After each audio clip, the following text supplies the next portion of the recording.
হযরত ঈসা আলাইহিস সালাম ডাক দিয়ে বলবেন, তোমরা এত দৌড়াদৌড়ি না করে ওই যে দেখো হাসরের মাঠে এক কোণার থেকে উম্মতি উম্মতি বলে আওয়াজ আসতেছে, ওই কোণায় তোমরা যাও, সেখানে গিয়ে তোমরা একজন মানুষকে পাবে,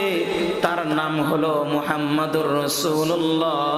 সাল্লাল্লাহু আলাইহি ওয়াসাল্লাম। পুরা হাসরের মাঠে সবাই বলবে নফসি নফসি,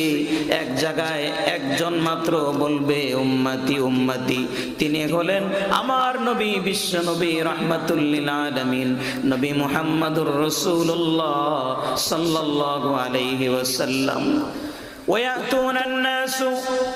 সমস্ত মানুষ নবীজির কাছে আসবে, আসার পরে দেখবে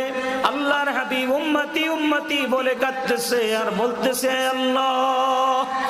আমার উম্মতকে তুমি মাফ করে দাও,